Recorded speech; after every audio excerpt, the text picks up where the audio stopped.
Casper, the friendly ghost, the friendliest ghost you'll know. Though grown-ups might look at him with fright, the children all love him so.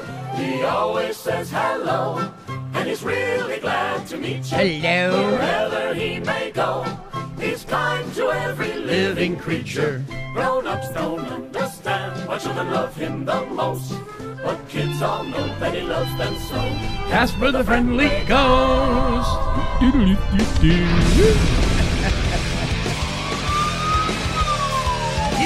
downtown. Don't cry victim to me. Don't cry victim to me. Everything we are and used to be is buried and gone. Now it's my turn to speak. It's my The views turn expressed to on the speak. following broadcasts do not necessarily reflect those of KHLT, Take 12 Radio, or our affiliates. The opinions on this show should not be considered as medical, psychological, or professional advice. That's right. And are those of the Impossible. host, co-host, and guest. Take 12 Radio and KHLT Recovery Broadcasting are not affiliated with any particular 12-step fellowship. Thank God.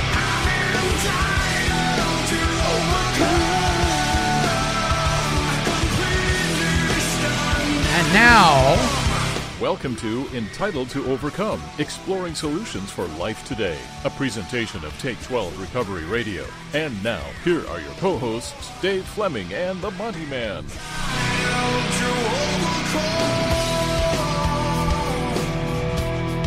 sing it, Dave. Overcome. Welcome. Don't cry victim to me. Welcome, family, to Entitled to Overcome, particularly Solutions for Life today. And this guy is so clear-headed that when you look in his ear, you see the other side of things. Yikes. Dave Fleming is here. Hey. Hey, did you like that intro? Clear-headed Dave. Welcome, everyone. The title or the topic for this show is, have you ever been ghosted? Thus, the justification for the little Casper the Friendly Ghost. I wonder how many people are even old enough to remember good old Casper. Well, they keep bringing it back. Yeah, they've done some remakes on movies of him, but I like the original Casper. You know, basically, for those of you who don't know, it's about a ghost who's friendly, and all of his relatives and the other ghosts are all bullies, right? And they're always throwing him under the bus and pulling tricks on him. They have like three, right? There's three main relatives, like their brothers or it's almost something. like a spin on Snow White, not Snow White, but Cinderella with the evil stepmother. Yeah, it is kind of like that. So we're the ghost. Well, a lot of those stories were very similar because they couldn't think of any original thing to come. Right, you can only come up with so much. Because like the Flintstones and the Jetsons, if you put them side by side, exact same thing. Both Hanna-Barbera, right? Productions, but the same intro, the same exit at the end. Mm-hmm. Fred is trying to get back in the house because the saber-tooth tiger kicked him out. He's like, Wilbur! And George Jetson, he's on that treadmill and he can't get off of it. Judy. Okay, we're digressing very quickly. Let's get into Hey, boo-boo. our icebreaker here. Is it time? I said, is it time? Yeah, there we go. Is that a clock? I don't know. I hope What that's is a it? clock. Time for Dave and Not a Monty's ticking time bomb. Icebreaker. Yikes. Okay, I'm going to make some enemies. Not that I haven't in the past, but I'm definitely going to get Equal, some. as my pastor used to say, an equal opportunity offender. That's right. So I'm going to pick on the General Service Office of New York of Alcoholics Anonymous.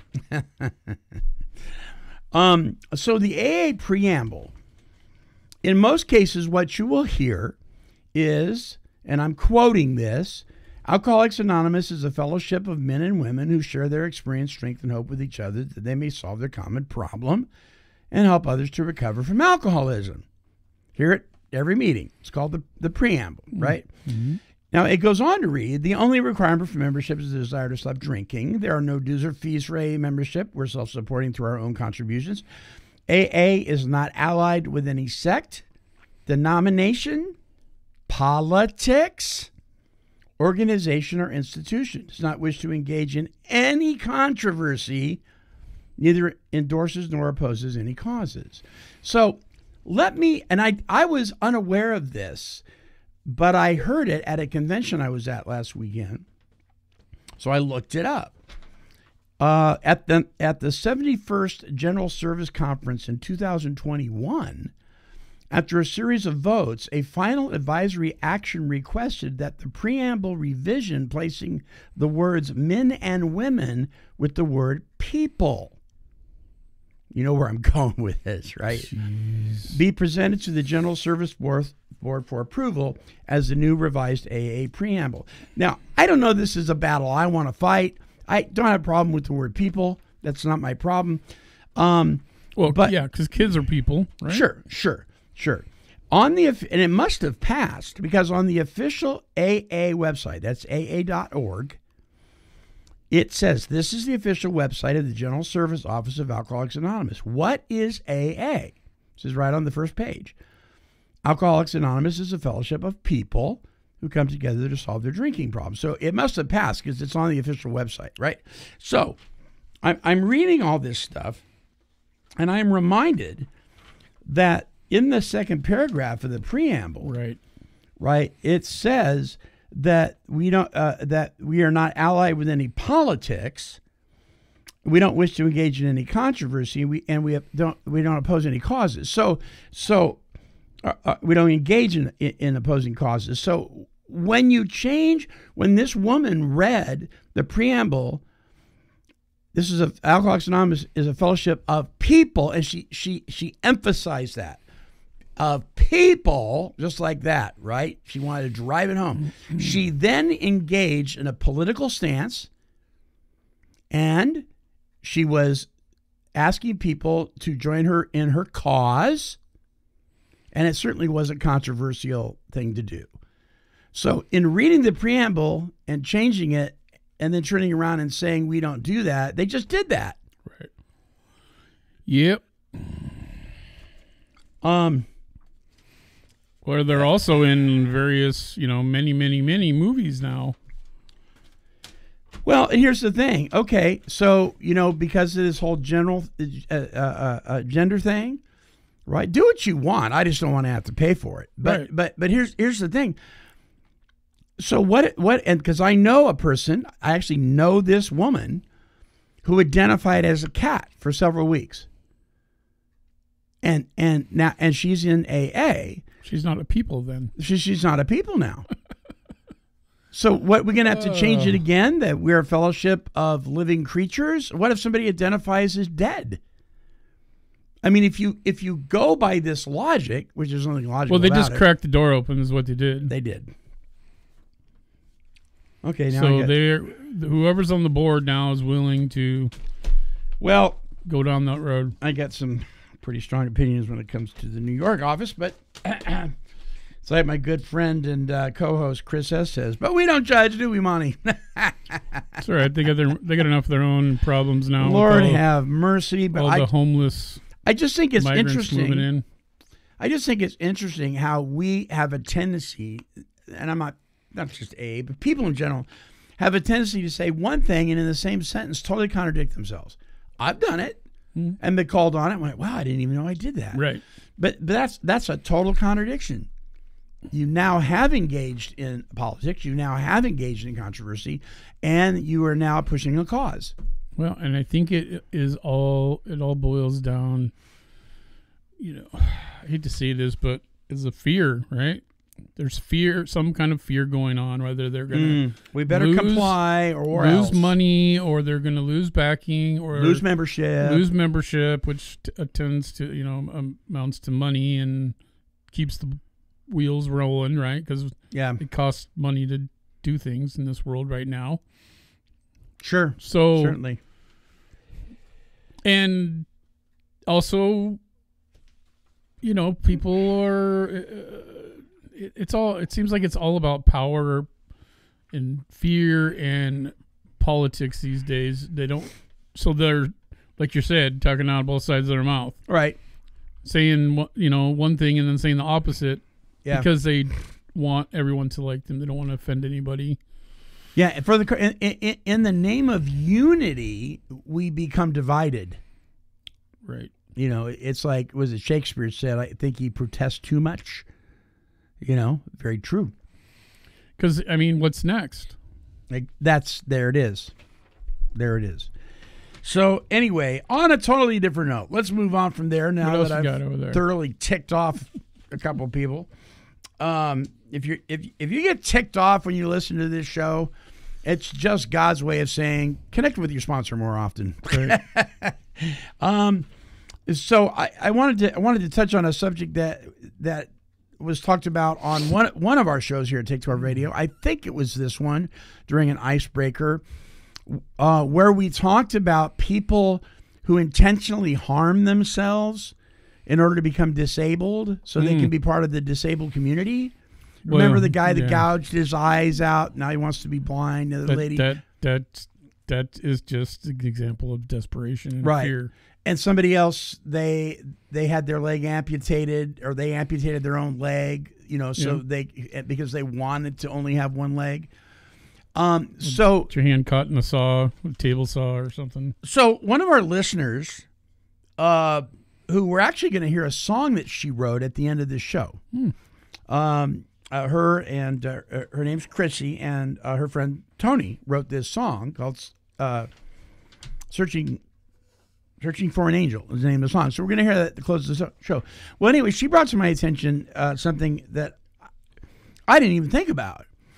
Is it possible that some of these folks that are that radical, about wanting to be paraplegic, is that this is a form of self-harm, like somebody that's, cutting or bulimia, or, this is just another form of self-harm in many cases. It's not people that are total whack jobs that are just want to be part of the handicapped community, that there's actually something going on here that might have to do with self-harm. And I thought, wow, that makes sense, right? Yeah. That makes sense. What do you think, Dave? Well, yeah, there's a lot that gets attached to that. Yeah. I think it all goes down to people get desperate. They feel like there's nothing else. They have no other options. They see things happening around them or in the news.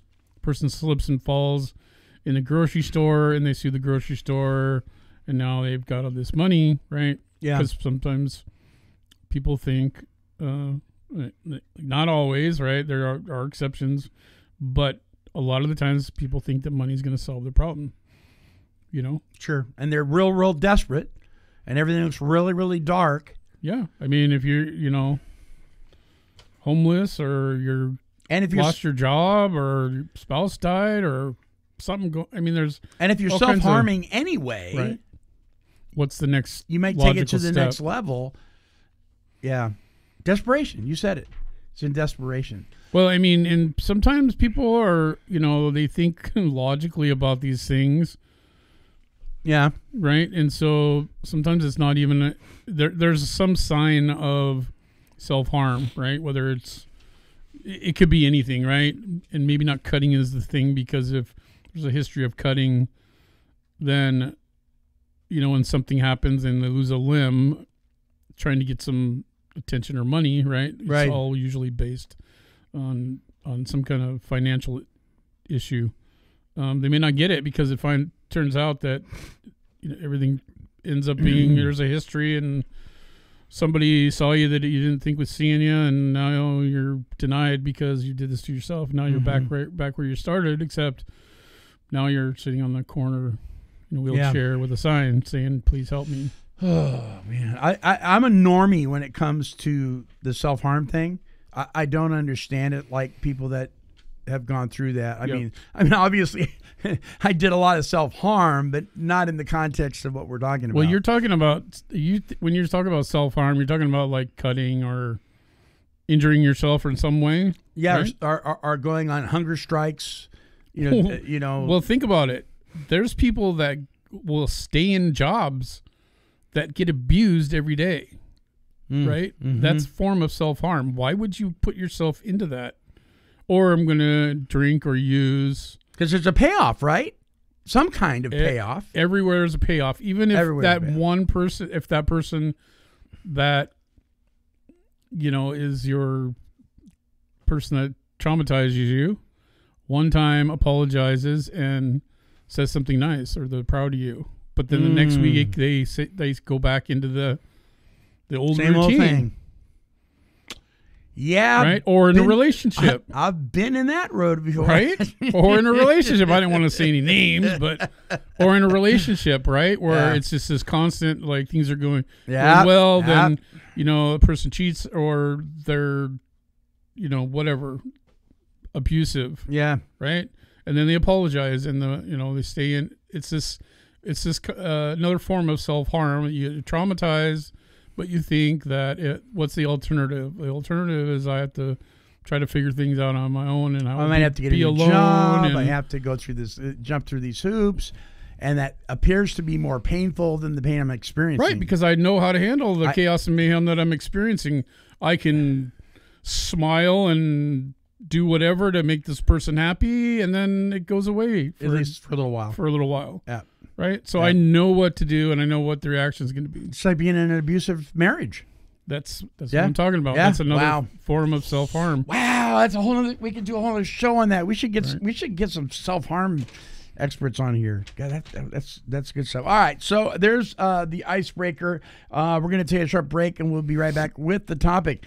Hey, have you ever been ghosted? And just exactly what that is. Casper the Friendly Ghost. Don't go away. And don't worry, Dave won't sing it again. Hey.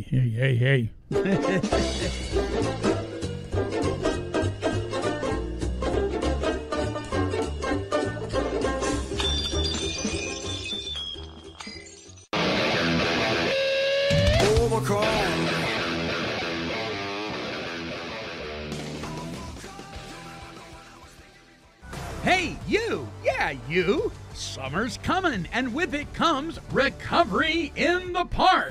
Tuesday, July 11th from 5 to 9 p.m. at beautiful Bryant Park, Albany, Oregon.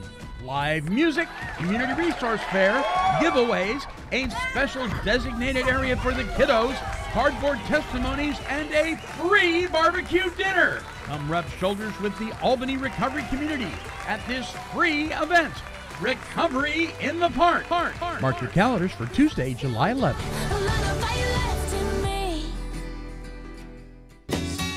Sundown, you better take care if I find you've been creeping round my back stairs. And now, back to those two recovery troubadours, Beavis and Butthead.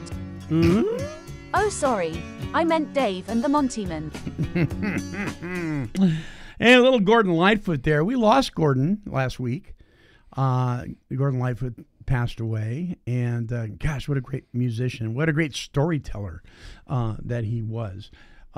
We also lost a giant in the recovery community last week as well. And that was Chuck P. And boy, a lot of people have gotten into recovery and have recovered from alcoholism by listening to Chuck P's tapes. The guy, he was very, very sick for some time, so it wasn't a shock, but just a mountain of a man in the Fellowship of Alcoholics Anonymous. So our prayers go out to the family and friends of Chuck P, as well as folks like Gordon Lightfoot. And then I found out that Rob Lowe celebrated 30 plus years of sobriety. You're crazy. Yeah. Good stuff. Excellent stuff. Okay, so the topic, You know what's funny about that? What's that? Have you heard anything controversy or negative press about him? No. There you go. Yeah, right. Benefits of recovery. Yeah. You don't really hear negative press about people in the limelight that are open about and transparent about their recovery, to the public. You just don't. I don't see anybody tearing down Steven Tyler or What's the Hispanic guy, famous actor, always plays kind of a thug? It starts with a T. Danny. Yeah. Danny, that guy. Trevos or something. Yeah, something like that. I know you're talking about. Yeah, big time recovery guy. All right, so the topic: have you ever been ghosted? Okay, what is ghosted? Well, basically, what it is you have a relationship with somebody, or you think you do.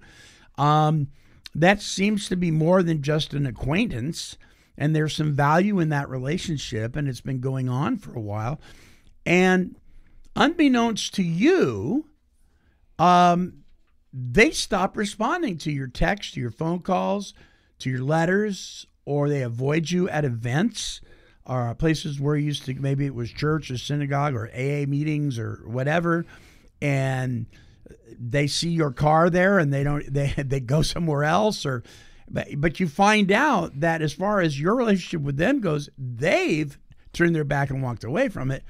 And here's the ghosted part: with no explanation. Nothing. And you may suspect that some of your behavior is the reason, or you may haven't got a clue. And you're like left totally, what did I do? Really, what the heck did I do? Right? And so I asked this question several weeks ago, and I got some responses, and I'll read a couple, and then we can talk about this, Dave. Leah M. said, actually, I've had a few people do this over the years. They stop coming around, don't take your calls for long periods of time, then they pop back in with a text or maybe like on your page. It didn't take long for me to figure out that they were struggling with depression. Because my mom was bipolar when she was alive, I have a lot of emotions when people do this to me, even when I know it's not me, but what they are going through. I react different depending on the situation. Stanley B. said, I had to practice acceptance. If they are true friends, I would understand and give them time for whatever their reasons may be. If it's the friendship, I believe it is in my heart. Then everything will be explained when the time comes. Stanley's got a good attitude. And one more before we start talking about this. Christopher H. said, yes, I have. He has been ghosted. When it happens, I figure I wasn't important enough to begin with. Plus, we have no control over others, so I move on. I believe the good Lord puts the people he wants in my life permanently, and they are always there for me. My church are those people. But most of all, God is my best friend. God bless you, brother, and your family, too. So 3 very different responses to that. We've got some more we can look at here in a minute. Dave, has this ever happened to you? A few times. Yeah? Yeah? At the risk of sounding like, a couch surfer with a PhD, how'd that make you feel, Dave? How did that make me feel? Lots of things have emotions come, right? Mm-hmm. Confusion, anger, frustration, and then things like you can intellectualize things and come to some crazy conclusions, right? Catastrophizing, yeah, or just even get to the point where you just cut off ties with everybody because it's like, well, if people aren't gonna, this is how people are gonna treat me. Heck with anybody, like, right? Why? I can isolate. I mean, and it ties into some other things that I think happened to us as we're young children growing up. Mm-hmm. And we can talk more about that in a minute. But one thing that I remember this years ago, and this is from my family, right? And family's a crazy thing. Indeed they are. Right? And so there's people, family members that would know things about me but wouldn't contact me. And then if I tried to contact them, I would get, no response, or I would just not call. And what I found out later is the whole thing is about, well, you know, you're not calling me, so why should I call you? And the other side's kind of doing the same thing, which is ridiculous. Yeah. That we get into these modes rather than just kind of childish. Yeah, I mean, I've gotten older and do things a little bit differently now. I mean, I'm not perfect at it, but I've had it with even with employers. Yeah. Yeah. That you have a relationship with that is kind of ended up being more than just employer-employee, right? Yeah. You know, looking out for the person and their business and everything like that. And then it's like, you know, see you later with no explanation, you know, nothing. And it's like, well, what the heck? What the heck? Yeah. What did I do? Yeah. If I knew if I did something wrong, I could fix it. Sure. But if you don't know, there's nothing you can do about it. Yeah. Or what I learned working in this field that I'm in now, working in, you know, the medicated assisted treatment, is people that are kind of enslaved to their addiction. Mm-hmm. That's what is first and foremost, no matter what they say, right? And I know I've been there in the past. Even if I, you know, say that my family's important and I'll call you tomorrow. What's your number? Here's my new number. Yeah. And then I lose my phone and, you know, I spend all my money on drugs and, you know, and so then this process starts all over again. And it's kind of this never ending cycle until you break free from it. But yeah, that's a whole nother. Yeah, and this has happened to me too, and actually, kind of recently, I had a situation where I thought, there's part of my problem, my thinking, right? What has our thinking done for us? Right, I thought that I had built, or we had built, them and I, a relationship, like you were saying, that went beyond employer-employee or even co-workers into a friendship because the elements of a friendship were happening. Sometimes in a job, co-workers, that doesn't happen at all, right? But it was those things were taking place. The discussions we'd have, talking about our families and the things we love, things that made us uncomfortable as well as comfortable, intimate discussions with people that you only engage in usually when you have a relationship as a friend. And I had to, for ethical reasons, I had to part ways with this particular company, and the coworkers totally shut me out, completely shut me out, with the exception of very few. Right. And I'm like, really? Yep. It's funny because they did the same thing to me. They did the same thing to you, and I had been gone from there for a while. Yeah. And basically what you did is you went to look some stuff up on the internet and found out you were blocked. It's because I'm associated with you. I know. Right? Well, I did the same thing. I went on the internet and they had blocked me too. Isn't that crazy? But they hadn't blocked my personal Facebook, Marcia and mine, but they had blocked the Take 12 Radio one.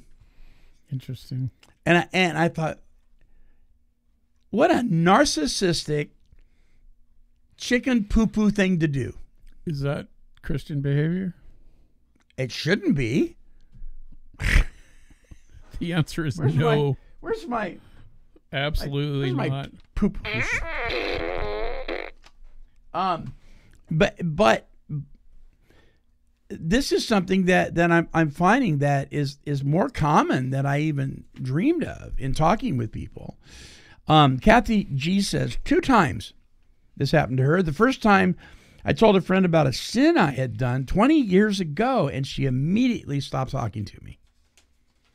So she got real. She got vulnerable because she trusted this person. You usually don't open up like that until you've developed some kind of relationship. Yeah, and something that's 20 years old. And she cut her off. Yeah. The next time was another lady, and I told her about a struggle with sin that I was going through right then. And she said she didn't want to talk to me anymore until I got myself straightened out. Okay, when you get cleaned up and everything works out hunky dory, then we can be friends.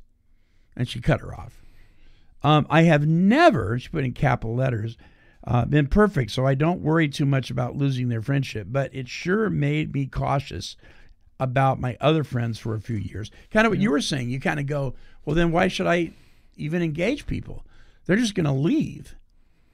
Right, and I don't know if it's certain personalities that kind of fall into that, but due to like if you're looking at if I look at my own personal life experience, right? Mm-hmm. I've done things, reached out to people and asked for help and got basically shut down. So anytime moving forward from that point until I, changed my life, I basically didn't reach out to anybody. I did my own thing. I isolated, I lived my life the way that I thought it should be lived and didn't want any input from anybody else because I'm the only one that can help me. No one else is going to step in and help me because I have proof, because I've tried it and it's, Yeah. Or I've let people in and like you said, that you get ghosted, I guess is the word we're using today. But, yeah.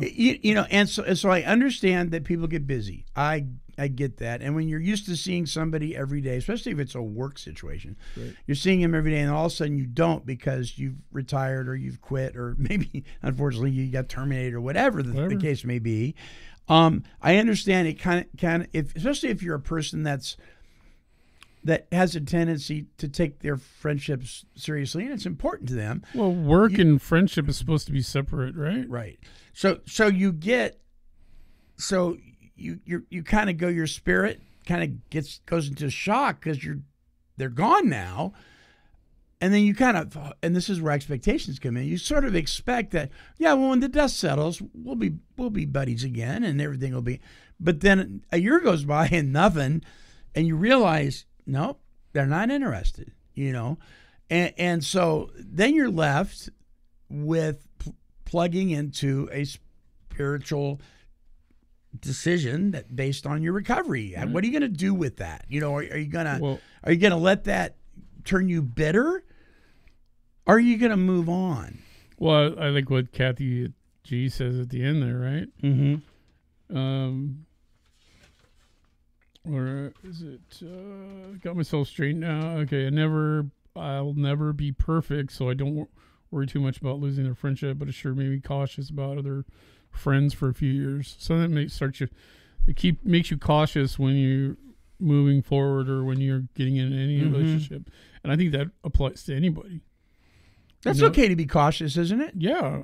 I think you have to be these days and times. You don't want to be so dogmatic that you say nobody can come in. Right. But to be cautious is to be wise, I think. Give them a couple chances. And I mean, it all boils down to basically, I look at it this way, is we're supposed to treat others with love and we're supposed to forgive, right?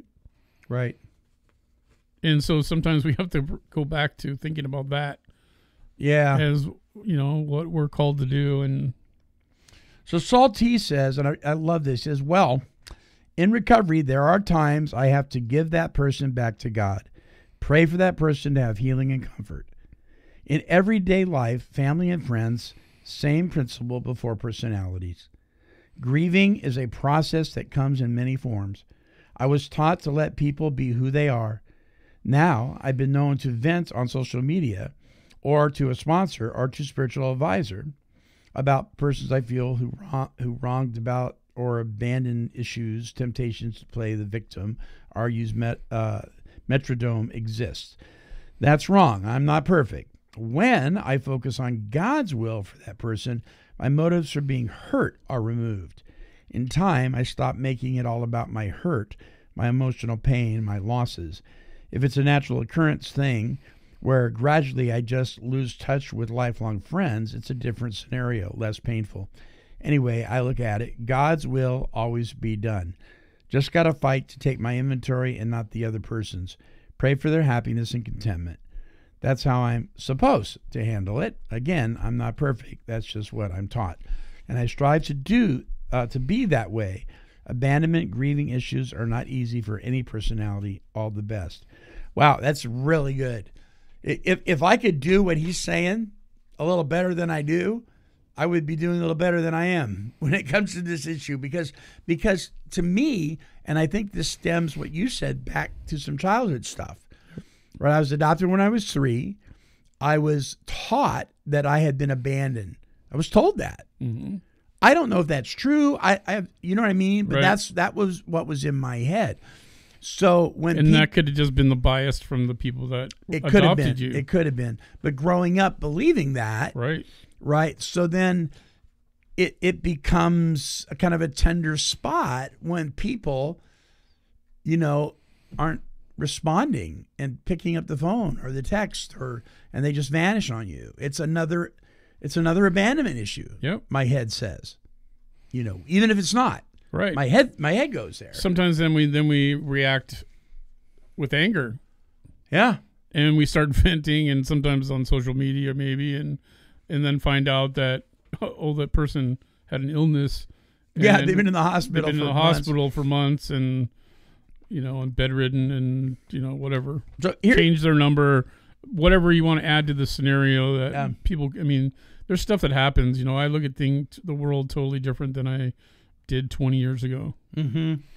And so now I have to look at things a little bit differently. Like, I can't just assume that the person that's riding my bumper on the freeway is a jerk, right? Right. Maybe they are in a hurry to get to the hospital because they just found out that their wife or their child is in intensive care and may not make it. So, then you move over rather than saying, you jerk. If you want to go around me, go around me. Or whatever scenario that we can come up with, right? Yeah. Yeah. Yeah, and I think part of it's a control thing. Oh, so they're just gonna walk away from our friendship? Well, now I don't have control of that, and then fear creeps in, and so a lot of these things, the instincts that our recovery talks to us about, that gets thwarted, and then we let our instincts run the show, and then we get into trouble. Right. I mean, there's so much that comes into play. I mean, you could have a scenario like this where you get ghosted, and then maybe you have some other things going on in your life, and then all of a sudden everything connects with, is there something wrong with me? Did I do something wrong? Right. And then we have to really check ourselves and make sure that, I think one of the people were saying, make sure my side of the street was clean. Yep. I think that has a lot to do with it, because then I can sit here and go, okay, did I do something? Do I need to change some of my behavior? Or is it the other person's issue? I mean, and it could be, I had a sponsor tell me one time, when are you going to get it through your thick skull? You are powerless over other people's choices. Very true. But we still try. Yeah. We can influence, we can encourage, we can discourage, but people are going to make their decisions, and it's going to be on them, the decisions that they make. I like the one when people say, you've changed, you're not the same person you used to be. Well, maybe it's that has changed. True. I've said that about people, and then I discovered it was me. Yeah. Allie B says, this is someone who was supposed to be my best friend, but they encouraged bad behavior on my part while diving off the deep end themselves. I'm responsible for my own behavior, but a good friend would try to steer you from it. I became more involved in my church, which seemed to be a turn-off to them, and eventually I was ghosted. I was hanging on because of what they used to be like. Boy, that's timeless. It's just what you said. All right. And should have split ways on my own. It hurt at first, but was a good thing in the end. So this person, Allie, was hanging on, hoping beyond hope, and came to a place where she said, time to let go. And I think the change was she changed and they changed. Yeah. And I underlined the part here where it says, but a good friend would try to steer you from it. That's one of those key things when we look at people in our lives and what they're doing is like if they were a real friend, would they actually do the things that they're doing? Sure. So I want to bring this up, and this is not. It's not really a criticism. It's more of an observation. So I noticed, and I talked to several people this last week because I got to rub shoulders with a lot of 12-steppers at a convention this last weekend. And I was asking this question. I said, have you ever left your 12-step fellowship either for a couple of months because maybe you were going to too many meetings, right? And you just took a break? And more people take a break than you would think, right? Or did something happen, like you got sick and you had surgery, so you were gone for several months at a time, healing up? Or maybe you just left because you were moving on, and one size doesn't fit all.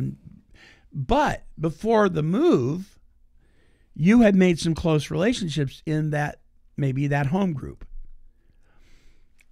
Did anybody check on you? Did anybody show up at your door and say, "Are you okay?" And the answer I got back was, what do you think it was? Mostly. No. Yep. I've experienced that too.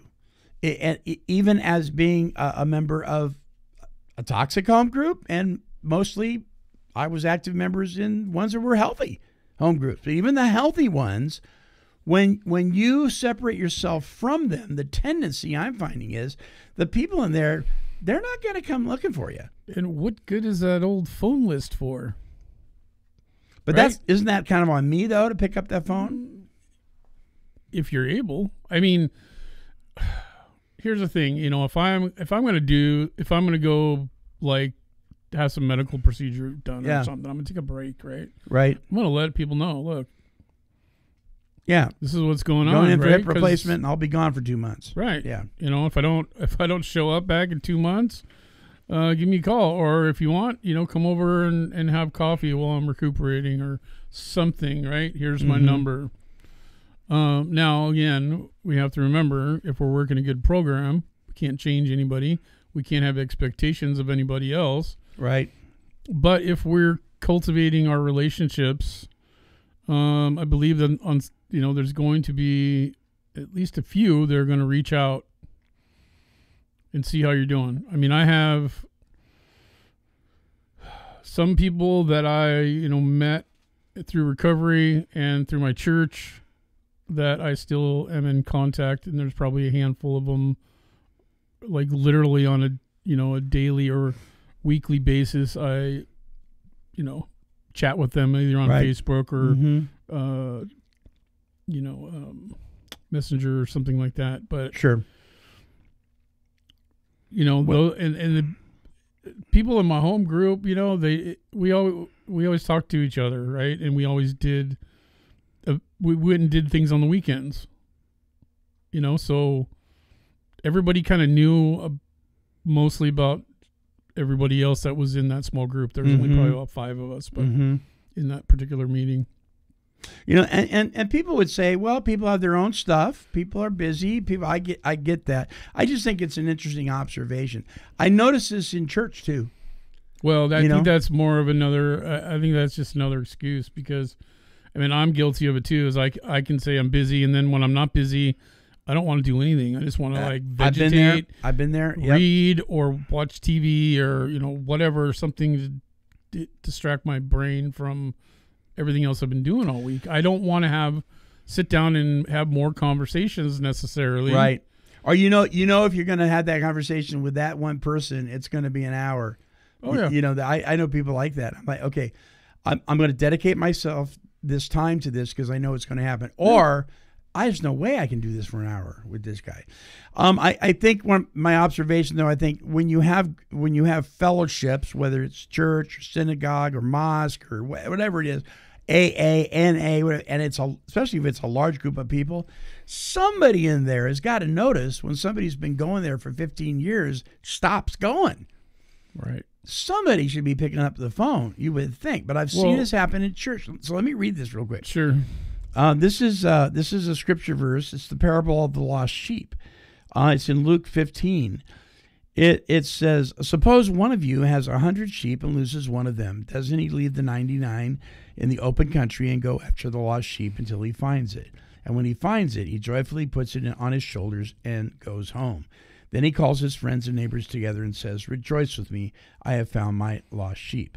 I tell you that in the same way, there's more rejoicing in heaven over one sinner who repents than over 99 righteous people who do not need to repent. In other words, when somebody's hurting and they're off alone, right, the herd is going to be okay. They're together, right? But the shepherd, the one that is kind of the facilitator, the leader, the guide, he leaves them entrusted with each other, and he goes off and he finds his wounded sheep, right?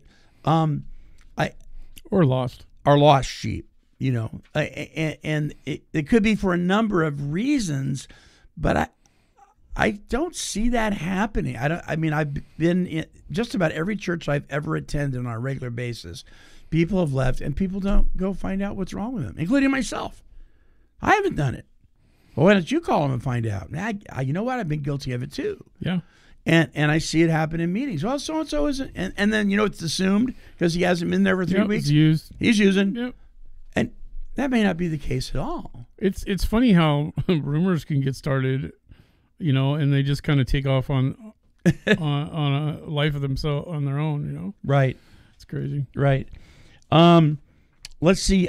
Donald R. said, hope I get to listen Monday. I had this happen to me many times. The best thing I can do is reach out. Send a little love and encouragement their way. I wish I'd reached out more sooner. Sometimes this would have changed. Please be encouraged for those who are being ghosted. Esther M. said, I lost 2 friendships in 30 years at the same time, different circumstances. I was hurt intentionally, however. When you realize... Initially, I'm sorry, thank you. I was hurt initially, however, when you realize the Lord removes people and allows things for a reason. You're going to be okay. Sometimes he removes things or people from our lives to replace them with the new things he has for us. I can be thankful for that. He knows best after all. Really good. Sometimes God is the one behind it. And maybe he's protecting you. And taking advantage of being ghosted as, hey, you know what, Lisa, hey, Fred, or whatever your name is, I'm allowing this to happen because you really don't want to stay in this relationship. Believe me. Yep. Things happen that we find aggravating. Example, I was watching God's Not Dead. Yeah. Yesterday. The first one? And I there's parts of it that I didn't remember, so it was kind of cool watching it again. And there was a part where the pastor and the missionary, they get this rental car, right? The guy delivers the rental car, blah, blah, blah. It's working perfectly. As soon as he gets in it and tries to start it, it won't start. And they're supposed to leave that night on a trip to go somewhere, right? And so they're like, okay, I guess we're going to go tomorrow. And so they get a new car, right? And the guy brings a car, and it looks exactly like the same car that he brought before. And it's like he's looking at him like, "This is the same car you brought before." No, it's different. This is a different shade of red, and all this. And so he gets in it and tries to start it, and it won't start again. So then there's another thing happening. Right, this I think she's a Muslim girl, and she basically gave her life to Christ, and Dad threw her out of the house, like physically threw her out of the house, and so she ended up at the church, and asking for help, and they were still there, and this is like, hello, this is the whole reason why the car wouldn't start, because you were supposed to meet with this girl to help her out, and if it started, you wouldn't have been there, right? Yeah. And so after that, then it was a totally different car, and then it started up and they went on their way. But it was just like, they didn't say it in the movie, but it's like, hello. Yeah. Like, this has happened. I don't know how many times it's happened to me, or at least I've had the intuition or the, realization that this has happened. And it's like, so I don't get all bent out of shape next time I'm delayed in leaving, because You don't know what's going on. I almost got caught in a rollover accident. If I would have left when I left, I would have been in the middle of it. Wow. And I was irritated because I was delayed. Right. I want to go home. I'm tired. Anton D said, I had a friend ghost me, so I reached out to apologize if I had unintentionally done or said something that hurt them. If I can be humble and truly listen, then understanding can come forward. It turns out that she heard from someone who was not even done, by me, but someone with the same first name. Oh, okay. It was good to clear that up because it had her feeling fearful. When she finally was able to verify and clear that up, she thanked me for caring enough to seek her out and clear up the misunderstanding. Sometimes we don't know what others think and feel, or we must seek the truth and make decisions based on the facts. That's what we do. Being humble is not always a comfortable place, but it's a tool for change. Sometimes you're just gonna have to pick up the gauntlet and move forward and go talk to them. Hey, did I do something? Yeah. And just and you might find out that they weren't even aware that they were ghosting you. You know, I had a situation. In fact, it's one of the ones I wrote down here that I had done something, not knowing that I had done something wrong, and this person, it was somebody it was my ex-girlfriend, and they broke it off, and I couldn't understand like why. They just wouldn't talk to me, right? And so that kind of stuck in my craw for a long time. And then 4 years into my recovery, I'm not really sure how it happened. Somehow we got connected, and we was catching up, you know. Yeah. And I was talking about doing my fourth and fifth step. Started making some like weird comments, and so I'm like, "What's up?" And she told me this story that I didn't remember. That's something that I did. Because I said I would have like apologized. I would have done something different if I would have known, right? Maybe not, because I was in my addiction as well. Who knows? But I didn't have the opportunity, right? I didn't get any opportunity to make any changes if it was possible. So I actually, one of the next time that I was in California. At my grandpa's funeral, I swung by and met at Subway in person, and did the whatever you want to call it, amends, right? Apologized in person and had a little discussion and went on my way. Which, if anybody's ever had those unresolved things on their 4-step that they're trying to figure out how to deal with it, you know, sometimes. I think if we're doing what we need to do, God puts people in our place that we need to make things right with for whatever reason. Yeah. Yeah. Not just for ourselves, but for them as well. I had a high school bully call me 10 years ago. Really? Now I'm 67. So 10 years ago, that was quite a distance from when I graduated high school. Yeah. I had a high school bully call me up, got a hold of me. He found out through the radio program or something. And he said, I need to make amends to you. And when he said that, I thought to myself, that's recovery talk. Right. For the way I treated you all those years back when we were kids. And this was the meanest, you know what I mean? Just talk about a bully. And then I saw him at my high school reunion the next year, and we had a great discussion. I never did find out if he was, part of the recovery community. It never came up, but we had a great discussion. It was like none of that ever happened. That's awesome. It was so awesome. It was great. I also, how we are about assuming things. Well, when we're younger, we do that a lot. And there were guys I thought didn't like me, or they were kind of bully-ish. They didn't back me in a corner and beat me up necessarily, but they were bully-ish whenever they walked by me in the hallway, or maybe they'd said Right. something snide, and they just Give you a stuck little out. shoulder bump. On Shoulder the bump, walking yeah. by. And several of them, when I saw them at the reunion, were like, they were serving God. They were successful people. They were kind. They met, oh, Monty, how are you? Gave me a hug. One guy, I remember, he was just like, let me buy you a drink. I said, well, I don't drink, brother, but I'll take a soda. And so I got a soda, and he goes, yeah, you know what? I'll take a soda too. And so we sat down, and we just talked about his job. And this was one of those guys I just thought hated my guts. Yeah. And he never did. But some of those kids, they were quiet and shy, and it was interpreted as that they were snotty or they were mean. And they weren't. Right. They were just going through their adolescence. You know what I mean? And so bringing that into today, we can't tend to assume that somebody is being a certain way because of a certain reason, and that's not the reason at all. And so it's okay to find out. I mean, what more harm could it do, to give them a call? Now, which one was that one? I wrote communication on the side and underlined it 3 times because I think that's a kind of one of those key things is communication. Right. Yeah. I know I'm not talking in the microphone.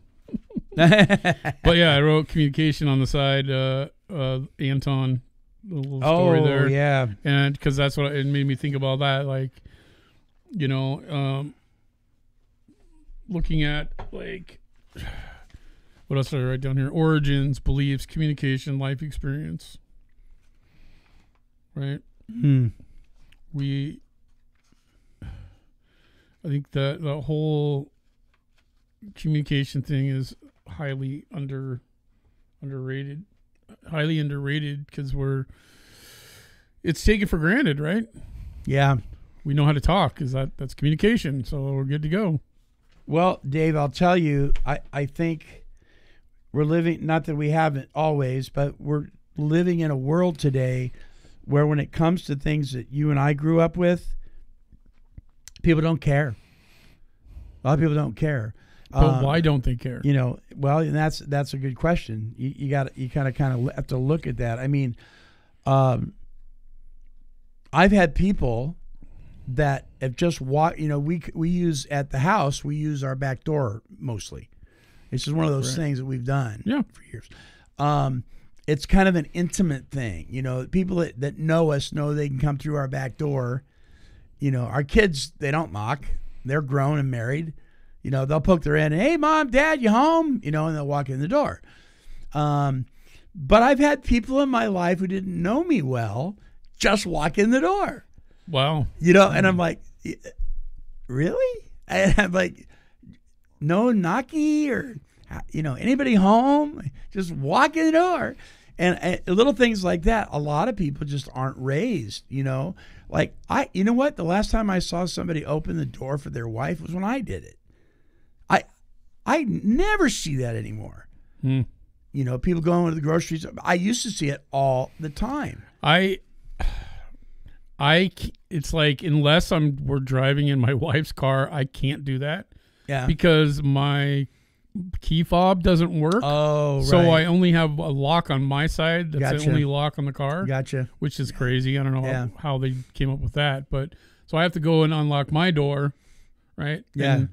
And it's kind of been nice that she's been healing from knee surgery for the last few months because then I'll go around and I'll open the door and I'll help her make sure, or at least stand there and make sure she can get in without falling.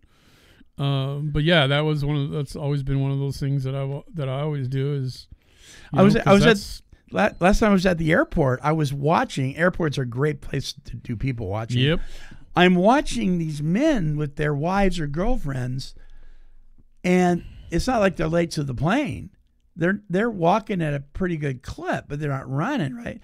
They're leaving them in the dust, and they're carrying most of the baggage. And I'm watching this, and I'm like, wow, what a trip. You would never have seen it. My dad would never have allowed my mom to fall back. He would have helped her. He would have made sure that she was, in first place kind of thing.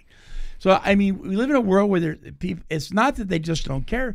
Some of them just have not grown up with those ethics. And I think there are a lot of people that will tend to ghost their friends unintentionally. Yeah. It's just like, well, we're friends when we pick. Somebody said, it's a good friend of mine says, well, it's not really ghosting for me. I hardly talk to my friend, but when we do, it's just like it was when we left off. And I thought, have you checked in with her about that? I wonder if she feels that way. But I think we think that, you know. Well, I got a friend, Roger, where I mentioned him earlier. We are kind of like that. I know for a fact, though, that we both would like to have more communication more often. Yeah. I got a friend, Brent. He was a contributor here for Take 12 Radio for a long time. He lives in Chicago right now. But he's like that, Every once in a while, I'll get a picture or a meme or something that has to do with he and I are pretty much on the same page when it comes to politics and stuff. And he'll send me something, That's his way of saying, "Hey, how you doing, buddy?" Yeah. You know what I mean? Yeah. But I do know that there's no ghosting going on there. There isn't. It just isn't. All right, closing thoughts. Get rid of your ghosts. Get rid of your ghosts. Get them out of the closet. Shoo them away. Do a house cleaning. Yeah, I don't know. Whatever you can do. I even tell people that I work with, make a list of things and people that are important to you, and then make sure you tell them every day that you love them. Right? And if it's somebody that you don't see very often, but you want to have that relationship with, set up a day. Like, I know I've tried to do this. I'm not very good at it, but when my grandfather was alive, he and my mom used to talk on Sundays. And so after he passed, I thought, well, I could probably do that. Right? Yeah. So I try to, I usually talk to my mom more than just on Sundays, but I try to make that my new thing. And then we picked up his tradition about his cats. Oh, man. Every cat is a black cat, and its name is Rowdy. So everybody thought that, for some reason, this cat that he had was this cat must be 30 years old. Oh, my gosh. It's no, he just got another one that looked just like him. Named it Rowdy. So we started that tradition again, continued on with that. That's funny. That's funny. Okay, so if you think you're being ghosted by a friend, ask them. If something's happened and it's kind of the end of the situation, and that's one thing. But if you're in the dark and you're scratching your head and you're going, "What did I do?" Find out. It's okay. Yeah, just be careful. Well, don't attack them. Just say, "Hey, I haven't talked to you in a while. How's it going?" But maybe they're not responding, and you know what? If they continue not to respond, you may what need. What if they don't have that same number or email anymore? But that's the thing. It might be you are getting ghosted, and maybe you got to move on. Yeah, and just it's kind of like doing your 4-step. Don't spend a whole lot of time on it. Right. Don't get it done, because then you get it all in your and head move again. On. Yeah. Yeah. Yeah, and it can be painful, and you may go through some grieving processes, but it's better than not knowing and getting bitter, and all that kind of stuff. Alrighty, our closing song. So, Chrissy K and Tony P wrote this song together. Tony is the one who's singing it. It is, I really like it. It's very well done. Chrissy, I don't personally know Tony. I believe he's passed on. But Chrissy is a listener. She's been listening for some time now. And she works in this field, in the recovery field, professionally in an office. Yeah. And she has Take 12 Recovery Radio playing all the time. Nice. So she heard that we were looking for any music that, people in recovery have written and performed. And so she sent me this. And I just told her, I said, we got to play it. Yep. We just got to play it. Thanks for listening. So, Chrissy, here we go. Listeners, I hope you enjoy it. This is from Chrissy K and Tony P. It's entitled Searching for an Angel.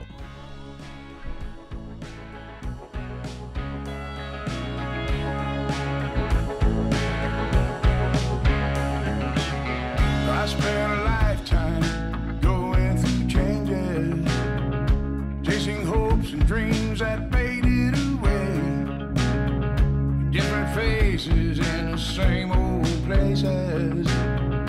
Lonely nights out walking in the rain. Lonely nights out walking in the rain.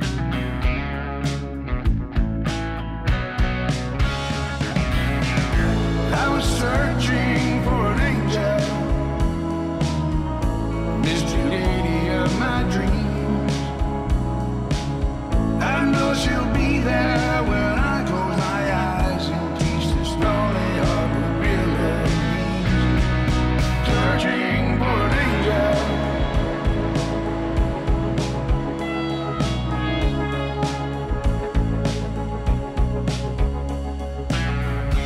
If you ever hold an angel, keep her close, she might fade away. Open up to her the door to your soul. She will love you till the light of day. She will love you till the light of day.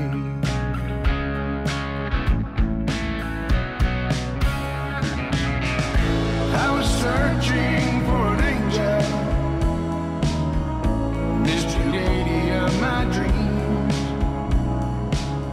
I know she'll be there when I close my eyes and teach this lonely heart what real love means. Searching for an angel.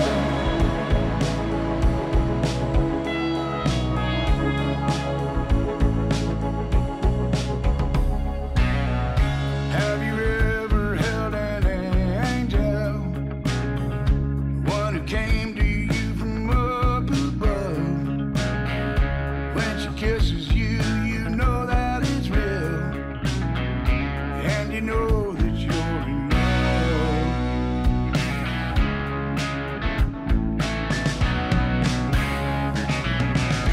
I was searching for an angel, Mr. Lady of my dreams. I know she'll be there when I close my eyes and teach this lonely heart what real love means. Searching for an angel. Searching for an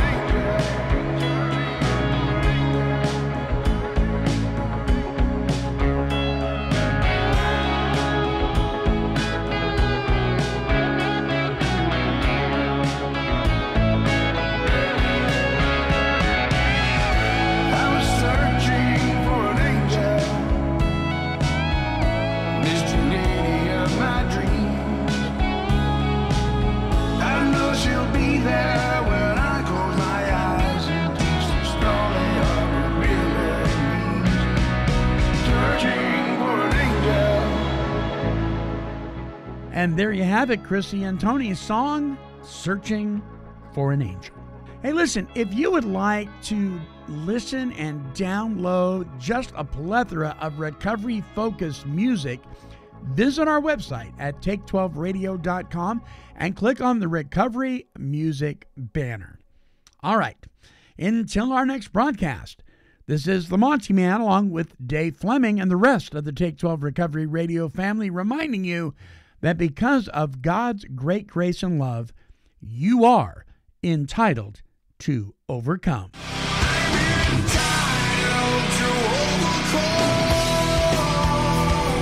This has been a broadcast of KHLT Recovery Broadcasting.